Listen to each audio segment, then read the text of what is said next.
A Trump lawyer appeared on CNN for a pretty wild interview. I mean, he'll look at the camera and act professional, so it might not seem super wild, but what he's actually saying is so strange and dishonest. So take a look at this, trying to defend all of the different attempts by Trump to overturn the election. So many specifics that have been revealed through the January 6th Select Committee's final report. And this is what he has to say in response to all of that. Let's look at some of the evidence that And of course, the CNN host will lay it all out first. They laid out in support of their conclusion, because they don't just focus on January 6th. They go all the way back before Election Day. And they argue that this plan to refute and disrupt the election results, they argue that it was, quote, premeditated. They point to emails from a conservative watchdog group between them and the White House saying that, look, just refute the election no matter what happens. They specifically point to the pressure campaign on states. They say there were over 200 contacts by the former president and his associates on states. They point to Trump's multiple contacts with the RNC chairwoman to ensure that allies were deputized to push this false elector claim. They also talk about how the former president was in touch with John Eastman when he was drafting that memo that is really at the center of his pressure campaign on the former vice president. So what evidence is it that you would have, or you believe the committee would have, to refute this roadmap that they've laid out to try to support this conclusion? So great question. She's pretty much saying, of all that has been revealed in the January 6th Select Committee, you as someone who's trying to defend Trump, what is the argument about why this information isn't as damning as it seems to be? Sure. Everything that you just described, it can be seen in the light of, trying to overturn an election, but it also can be seen in the light of attempting to make sure that the election results are correct. Whoa, that is a really refined wording to say a very dishonest thing. So he's trying to equate making sure the election results are secure and good and legitimate with trying to stay in power despite losing. So different.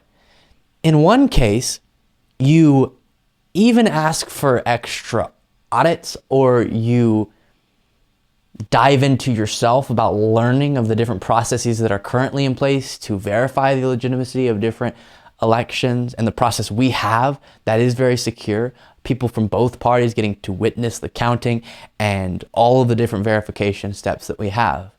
That is how you would make sure and convince yourself of the legitimacy through the facts. You would go gather information and make sure, and then if you found something that seemed iffy, then you would bring up an issue. Trying to overturn the election with no facts, which is what happened, is trying, and we'll continue with this interview, I promise, is trying to, despite not having any evidence that anything was wrong with our election results, having plenty of evidence that they were legitimate, because you can go look at the different results and the way that our process works, and going, I don't care, before I have any evidence, I'm going to make claims. He wasn't saying, I just want to make sure the election was secure. He was saying, it wasn't, it was stolen, and we need to overthrow our democratic process because of that. So equating the two things is just profoundly dishonest. Let's continue. If and you have to assume for a second, he's been told that there's fraud in the election. There are certain things that show by people he brought in the room to tell him that. Tell me that the election was stolen. The election was stolen. I've been told the election was stolen. I have to investigate. That there were inconsistencies, fraud and irregularities, and those things needed to be looked into. The people that are supposed to look into that is law enforcement, whether it be the FBI or the... And they do. When there's actual cases of voter fraud, people are held accountable through our legal process. States specifically. So would there be pressure on states to go back and investigate to figure out whether the results are in fact accurate? Absolutely. That's what we would expect.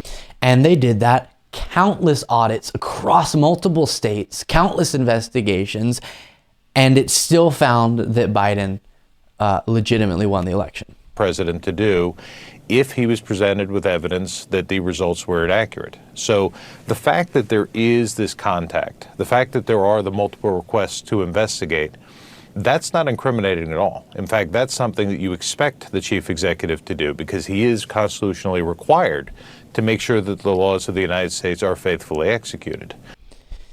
I mean, that's a masterclass in put on a suit, talk in a professional tone, and just say wildly dishonest things in an attempt to trick people, I guess. Because framing this as Trump was just acting as president and bringing up honest concerns about our election process, and he did honest investigations and just wanted to see what the result of them were.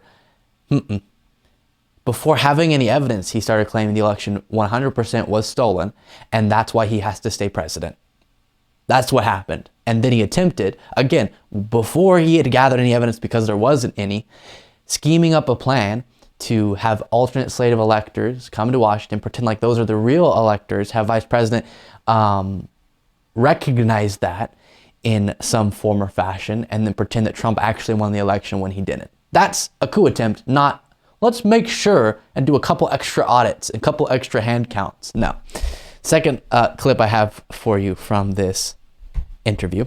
Also being told that there was not. He even questioned some of his lawyers. For example, Sidney Powell, Hope Hicks, I believe, was the one who testified, saying that he would kind of cover the phone while she was talking and be like, look, this sounds crazy, doesn't it? It appeared that even he was skeptical of some of the advice that he was being given. Sure. And that's the thing, is that he's being given advice by multiple people. People are telling him differing stories. Some of those people are telling him stories that they are supporting with all sorts of spreadsheets and presentations. And other people like Bill Barr are simply saying, oh, there's nothing there. We're not even going to bother investigating it. And had Bill Barr instead said, you know what? I'm going to show you that Sidney Powell is completely full of it. I'm going to send out a few FBI agents and we're going to show you.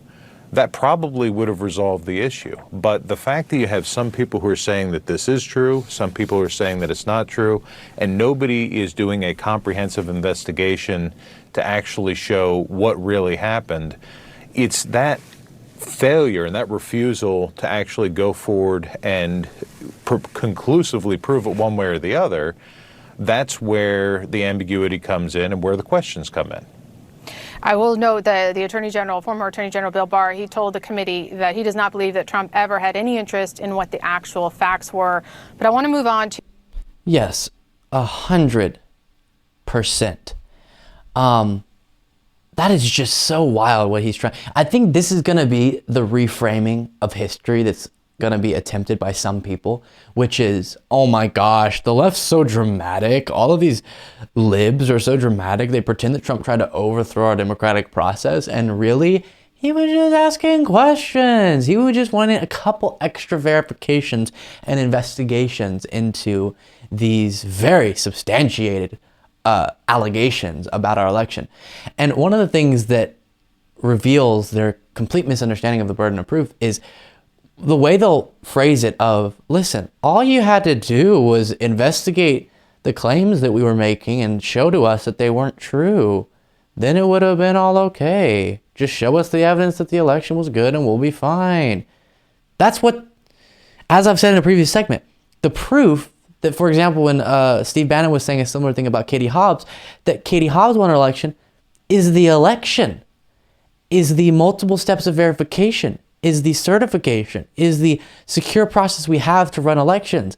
Then, if you feel, based on evidence you have, that that process was broken in some way or tampered with in some way, you present that. And you have to prove that something went wrong with our previously, so far, as of now, secure election process. So the proof that Joe Biden had, that everyone had, that Joe Biden won, was the election process that we have. You have to prove that something went wrong there, and that doesn't actually reflect the votes that were cast, right? That's what they completely misunderstand, because putting the burden on those who are respecting the legitimacy of the election and saying, you should have just proved that it was good. We did. It's called the election, and the proof that it was good was that there's no evidence that anything went wrong with it. That's the proof. You can't say prove that that the claims I'm making without evidence don't have evidence. What? They don't. That's the proof. So you get the point. It is so wild to watch this complete rewriting of what really occurred by those around Trump.